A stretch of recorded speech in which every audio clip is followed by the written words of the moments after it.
여호와께서 다스리시나니 땅은 즐거워하며 허다한 섬은 기뻐할지어다. 구름과 흑암이 그를 둘렀고 공의와 정의가 그의 보좌의 기초로다. 불이 그의 앞에서 나와 사방의 대적들을 불사르시는도다. 그의 번개가 세계를 비추니 땅이 보고 떨었도다. 산들이 여호와의 앞 곧 온 땅의 주 앞에서 밀랍같이 녹았도다. 하늘이 그의 의를 선포하니 모든 백성이 그의 영광을 보았도다. 조각한 신상을 섬기며 허무한 것으로 자랑하는 자는 다 수치를 당할 것이라. 너희 신들아 여호와께 경배할지어다. 여호와여, 시온이 주의 심판을 듣고 기뻐하며 유다의 딸들이 즐거워하였나이다. 여호와여, 주는 온 땅 위에 지존하시고 모든 신들보다 위에 계시니이다. 여호와를 사랑하는 너희여, 악을 미워하라. 그가 그의 성도의 영혼을 보존하사 악인의 손에서 건지시느니라.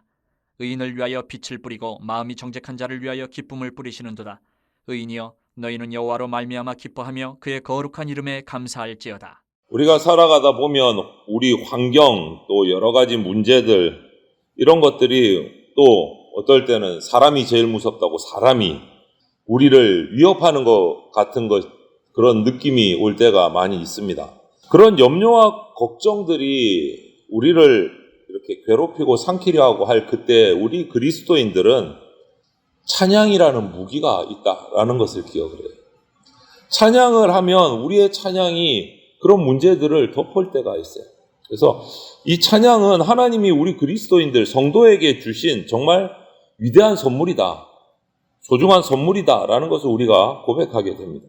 오늘 시인이 그 찬양에 대해서 정말 강하게 깊이 얘기하고 있는 그 시가 바로 97편이에요. 1절부터 아예 선포를 합니다. 온 땅 그리고 섬들을 향해서 기뻐하고 즐거워하라, 이렇게 선포를 해요. 하나님이 다스리시기 때문에 기뻐하고 즐거워하라는 겁니다. 하나님이 다스리시기 때문에. 어떻게 다스리냐? 2절을 보니까 의와 공평으로 다스리신다, 이렇게 얘기해요. 그리고 불과 번개로 세상을 심판하시기에 온 땅이 하나님 앞에서 두려워한다, 이렇게 찬양을 해요. 이렇게 시인은 구름, 흑암, 불과 번개, 이런 정말 우리가 사실 어떻게 보면 좀 두려워하는 자연 현상들 가운데서도 하나님이 통치하시는 증거다라고 이렇게 찬양을 하는 거예요. 그러면서 기뻐한다. 여러분, 우리 주변 환경이 아무리 우리를 흔들려고 해도 우리는 염려와 걱정 대신 찬양을 해야 돼요. 오히려 더 그럴 때일수록.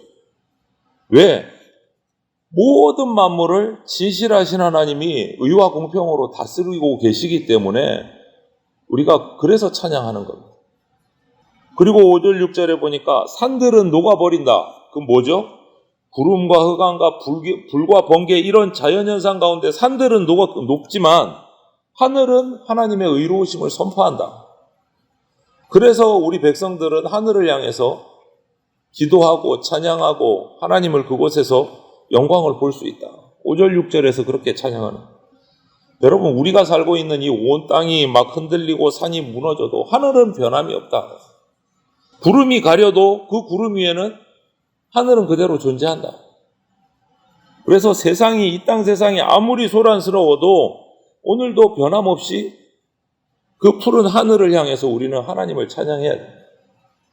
그러면서 또 7절의 시인은 우상이 얼마나 헛된가를 또 이야기하고 있어요. 우상이 헛되다는 것을 노래하면서 모든 신들을 향해서 하나님을 경배하라.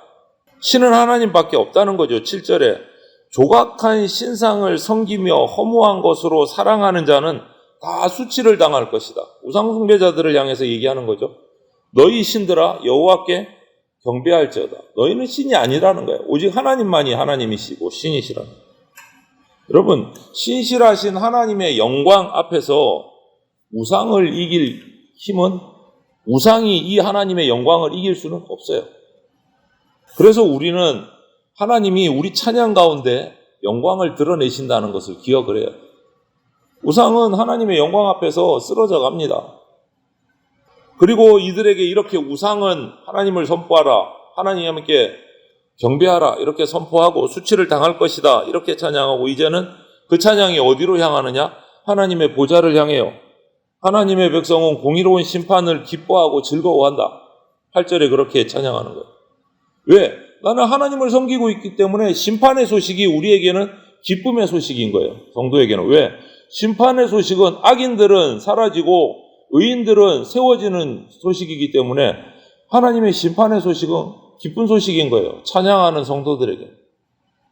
그래서 9절에 이렇게 노래합니다. 하나님은 진실로 온 땅 위에 높으시고 모든 신보다 위에 계십니다. 또 찬양하는 거예요. 여러분, 찬양은요 아무나 할 수 없어요. 그냥 찬양은 단순한 그냥 입술로 주절주절하는 노래가 아니라는 거죠. 찬양에는요 믿음이 따라가요. 믿음이 없으면 찬양할 수가 없어요. 믿음이 없으면. 여러분, 불신자들에게 찬송가 한번 불러보라 그래요. 복음성가 한번 불러보라 그러세요. 이상하다고 못 불러요. 왜? 거기에 마음이 따라가지를 않거든요. 믿음이 없으니까. 믿음이 없으니까. 찬양하는 사람은요, 그 믿음이 그 속에 따라갑니다. 그게 중요해요. 믿음이 따라가요.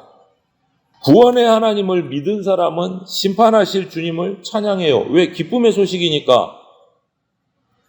우상에 헛되다는 것을 깨달은 사람만이 하나님이 가장 위대하시다고 노래할 수 있어요. 그게 찬양이에요. 그래서 우리는 믿음으로 하나님을 찬양하고 우리 믿음대로 주님을 찬양하는 사람들이에요. 믿음이 없으면 찬양할 수가 없어요. 그래서 오늘 시인은 주님을 사랑하는 자들을 향해서 10절에 뭐라고 합니까? 악을 미워하라 이렇게 권면해요. 여호와를 사랑하는 너희여 악을 미워하라. 그가 그의 성도의 영혼을 보전하사 악인의 손에서 건지시느니라. 악을 미워하래요. 우리 성도의 믿음의 찬양은요 세상을 향해서 선포되어 주님의 보좌를 향해서 선포합니다. 동시에 우리 주위에 있는 믿음의 같은 지체들, 성도들을 향해서도 선포돼요. 어떨 때 앉아있으며 힘들어서 기도하면 옆에서 찬양하는 그 성도들의 소리에 막 마음이 움직일 때가 있어요. 옆에서 찬양하는 성도들 소리. 나는 힘들어서 기도하고 있는데 옆에서 찬양 소리에 내 마음이 막 풀려질 때가 있어요. 여러분, 내가 힘들고 염려, 걱정이 있을 때 나 혼자 끙끙 앓으면 안 돼요. 그때일수록 주님 앞에 나와서 함께 예배하고 함께 지체들과 함께 의지해서 찬양하고 예배하고 기도할 때 힘이 나요. 이것이 하나님의 선물인 거예요. 그래서 그렇게 기도하고 찬양할 때 하나님께서 어떻게 해주신다고요? 성도의 영혼을 보존하셔서 악인의 손에서 건져주신다. 그게 찬양의 힘이에요. 그래서 10절 11절은 어떻게 보존하시고 어떻게 건져주시나 의인에게 빛을 뿌려주시고 마음이 정직한 사람에게 기쁨을 뿌려주신다. 하나님은 찬양 가운데 거하시는 거예요. 우리가 입술을 열어서 찬양할 때 기쁨이 있는 거예요. 빛이 있는 거예요. 또 삶을 가지고 주님을 향해서 기쁘게 섬길 때 그것이 또 찬양이 되는 거예요. 그래서 찬양 가운데 우리 영혼을 지켜주시고 영광의 빛을 비춰주신다. 그래서 정직한 마음으로 주님을 찬양하는 사람들은 세상에서 얻을 수 없는 기쁨을 하나님께서 주십니다. 뭐 기쁨뿐만 아니고 항상 그렇지만 우리가 하나님께 드리는 것보다요 항상 받는 것이 더 많습니다. 원망하고 불평할 이유가 없어요. 받은 은혜를 세워보세요. 항상 내가 하나님께 드린 것보다 훨씬 더 많이 주십니다. 그러니까 찬양할 수밖에 없는 거예요. 오늘 12절에서 마지막으로 시인은 의인들을 향해서 주님을 기뻐하고 주님의 거룩하신 이름에 감사하라 이렇게 마지막에 탁 던져요. 뭐냐? 찬양의 결론을 얘기하는 거예요. 우리가 찬양하면 그 결론은 기쁨과 감사다. 찬양할수록 기뻐하고 찬양할수록 감사할 수 있다라는 거예요.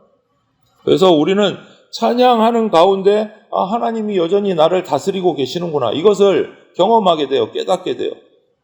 그래서 이것이 눈에 당장 내 눈앞에 있는 어떤 형편을 뛰어넘어서 기뻐할 수 있고 감사할 수 있는 힘이 되는 거예요. 찬양이. 그래서 찬양의 결론은 기쁨과 감사다. 그 찬양 속에 하나님이 계시기 때문에 우리에게 기쁨과 감사를 주신다. 이것을 우리가 알아야 돼요. 성도라고 우리가 많이 부르잖아요. 성도. 성도는 하나님의 정말 끈질긴 사랑을 받은 사람을 성도라 그래요. 아들을 주시면서까지 우리를 사랑해 주셨잖아요. 이런 하나님의 끈질긴 사랑을 받은 만큼 우리도 끈질기게 주님을 사랑하고 주님께 순종해야 돼요. 듬성듬성 대충대충이 아니고 끈질긴 사랑을 받은 만큼 끈질기게 순종하고 사랑해야 돼요. 그런 사람을 우리는 진짜 뭐라고 불러요? 성도라고 부르는 거예요. 이런 성도의 영혼을 보호하시고 악인의 손에서 건져주시고 빛을 비춰주시고 기쁨을 뿌려주신다. 그것이 찬양하는 자에 대한 하나님의 약속이에요. 그래서 이 영광스러운 성도라는 이름을 받은 저와 여러분이 성도답게 세상의 악에 타협하지 않고 동조하지 않고 오늘 하루도 하나님 나라의 참 기쁨에 동참하고 찬양하는 그러한 저와 여러분이 되시기를 소망하면서 축원을 드립니다. 아멘.